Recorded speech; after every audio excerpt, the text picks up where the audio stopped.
Welcome to the Independent Voice series with me, Tim Shaw. I'm a proud member of the Independent Alliance for Kent, and I care deeply about championing the voices, the concerns and aspirations of our community. And that's why I'll be standing for Parliament at the next general election to serve as an independent MP for Tunbridge County constituency. This is a series of conversations with local residents covering the issues that really matter to us all, and will form the basis of my manifesto. In this episode, we hear from Alison, who is very concerned about mass housing plans with no consideration given to local needs, reflecting my views too. Oh, good evening, Alison. Good evening. Yeah, how are you? Fine, thank you. Yeah, and I understand it's Barrow Green for you. Yeah. Yeah, and have you lived in the area many years, or you know the area quite well? I grew up in the area. Yeah. Yeah. Moved back. Yeah. Oh, right. And what's the kind of big issue that you might have that you might want to mention this evening? Mass housing, turning Barrow Green and the surrounding villages into a city. Right. Barrow Green Garden City, it's going to be called. Right. But Okay. where's the green? It's all going to be concrete. Yeah, there's been a lot of concern by a lot of people. No, I guess not just in Barrow Green, but yeah, rightly, the issue came up there. All I would say is that for some years now, the local authority, Tunbridge and Malling, have tried to pull together what they call a local plan to address developments, and that could be housing, infrastructure, industrial offices, anything that is part of development, basically a plan. So a local plan. We all need a local plan to go forward.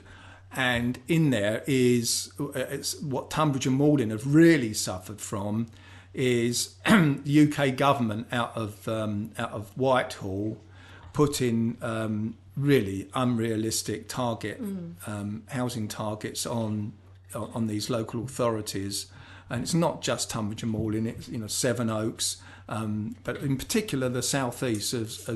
We've seen a rise of huge demands on houses being put into an area which is predominantly greenbelt. And what I say by greenbelt, I mean it doesn't have to be beautiful countryside, but it's designated land which is protected for reasons so that we don't end up with, for example, Kent in 50 years' time, just a concrete jungle. Yes. At the moment, it's known as Kent, the Garden of England. But unless we do stand up and fight back to government and tell them that the housing demands on us are outrageous, that it's not possible to build without damaging the countryside, it's going to be a real struggle. So are you coming from that angle there? Definitely, About Greenbelt and that? Yeah. Yes. You mentioned infrastructure. We haven't got Yeah. the infrastructure to cope. Yeah. Bursting at the seams already. Yeah. Well, again, in the local plan, so yeah, where the typical local plan for Tunbridge and Malling asks for circa 13,000 houses in a window of time of they're typically 15-year plans. So over that 15-year period, you should plan to have adequate homes for people. And Tunbridge and Malling, when I was a member there up till recently, over the 8 years, we worked hard on a plan to make sure that it protected the greenbelt, but also looked to provide housing, in particularly for the younger generation.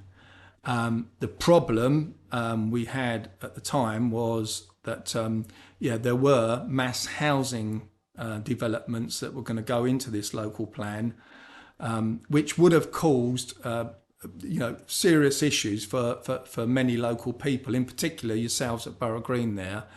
And now we very much, Tunbridge and Malling, are looking at not just greenbelt protection to stop these kind of mass housing estates going in where you live, but anywhere really, certainly in in the constituency that I represent or planning to represent, we're looking for, a local plan through Tunbridge and Malling that is fair and just, that helps protect the green belt to as much as possible, but targets communities. So looking at, Borough Green there, what is the projection over the next 15 years for housing needs? I'm really interested to take up is the fact that not just greenbelt land, which is under threat,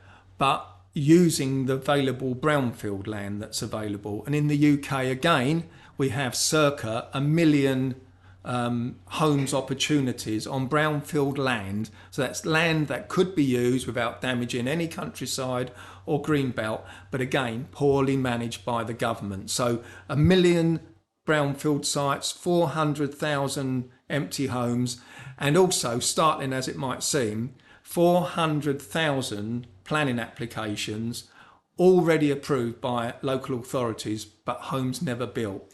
And you might ask me, why are they never built? Why are they never? Because land value is much better for a developer to sit on the land value, because it's going up all the time, than actually build it. So it's absolute madness. It's all about money, isn't it? The whole thing. So we have got to get the country moving on using all we've got already efficiently and effectively, rather than trying to concrete over the green belt with mass housing environments that have no infrastructure provision for them, and only upset communities. People want to live in a nice community like you do there in Borough Green, that area. It's a lovely place. Don't want to be gridlocked in an environment which is already gridlocked. So hope that helps a little bit. In was there any other issues around? I just wondered if you could stop the mass housing. Yes. I think all I can say is here, yes, through the constituency that I would represent, and that would be through a fair and just local plan that protects the green belt. And that's not to say every single inch. No one can promise anything. No. But we don't need to take vast swathes of green belt countryside. This area is classified as an area of outstanding natural beauty. We have the North Downs, the Weald. We're in an area where, once it's gone forever. Yes, because it will affect areas of life people don't even think about. And crime will go up. Yeah. Become like an inner city. Yeah. It will affect mass concrete. There'll be more flooding because grass absorbs water more than concrete. Yeah, and I think sometimes when we've thought about, creating mass housing estates in what might be somewhat despoiled lands, in today's climate, there's no better opportunity than looking at biodiversity and encouraging, for example, small reservoirs, not huge, great, pure water reservoirs, but small ones for local communities where local water, which is going to be a commodity for the future. It's something that government's going to have to look at with the way the climate is going, and consider local environments and the water needs, creating biodiversity, creating areas where people can live healthy lifestyles by walking routes and things like that, nature, opportunity for children to go and visit and learn and things like that. So how we use our countryside is going to be critical in the coming time, but realising I have 4 daughters, they all need homes for the future. How do we address this without damaging our communities? And also, you did touch on infrastructure, which I was going to answer.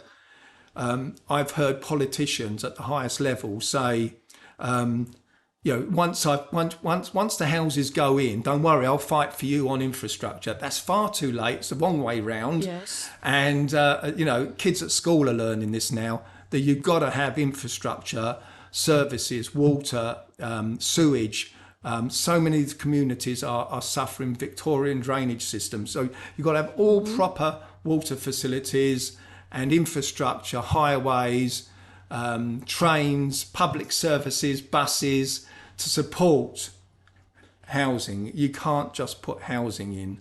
And so hope that, an answer to what I think you might have been thinking on how we can accommodate the future.